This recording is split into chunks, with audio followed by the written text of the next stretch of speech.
తెలంగాణలో సంచలనం సృష్టించిన ఫోన్ ట్యాపింగ్ కేసుకు సంబంధించి సుప్రీంకోర్టులో కీలక పరిణామం చోటు చేసుకుంది. ఫోరెన్సిక్ నిపుణుల సమక్షంలో మాజీ ఇంటెలిజెన్స్ చీఫ్ ప్రభాకర్ రావు ఐక్లౌడ్ పాస్వర్డ్ రీసెట్ చేయాలని సుప్రీం ఆదేశించింది. అలాగే ప్రభాకర్ రావుకు అరెస్టు నుంచి మధ్యంతర రక్షణ పొడిగిస్తూ తదుపరి విచారణను నవంబర్ 18కి వాయిదా వేసింది. ఫోన్ ట్యాపింగ్ కేసుపై సుప్రీంకోర్టులో విచారణ జరిగింది. Justice B V Nagarathnam, justice R Mahadevan ధర్మాసనం ఈ పిటిషన్పై విచారణ జరిపింది.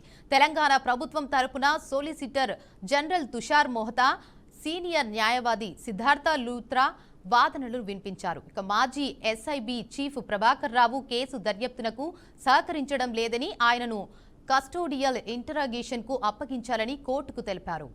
కస్టోడియల్ ఇంటరాగేషన్ ద్వారానే నిజాలు బయటికి వస్తాయన్నారు. డిజిటల్ డివైజెస్ లో డాటా ఫార్మర్ చేశారని, ఐఫోన్ ఐక్లౌడ్ పాస్వర్డ్ ఇవ్వడం లేదని కోర్టు దృష్టికి తీసుకొచ్చారు. ప్రభుత్వం మారగానే హార్డ్ డిస్క్ లో డేటా ధ్వంసం చేసినట్లు న్యాయవాదులు తెలిపారు. కొత్తగా 50 హార్డ్ డిస్కులు అక్కడ పెట్టారన్నారు. రాజకీయ నాయకులు, జర్నలిస్టులు, జడ్జీలు, బిల్డర్లు, వ్యాపారుల ఫోన్లో ట్యాప్ చేశారని సుప్రీంకోర్టులో వాదనలు వినిపించారు. నక్సలైట్ల పేరుతో ఈ కార్యక్రమాలన్నీ చేసినట్లు తెలిపారు.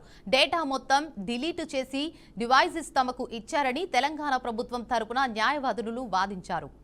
మాజీ ఎస్ఐబి చీఫ్ ప్రభాకర్ రావు తరపున న్యాయవాది శేషాద్రి నాయుడు వాదనలు వినిపించారు.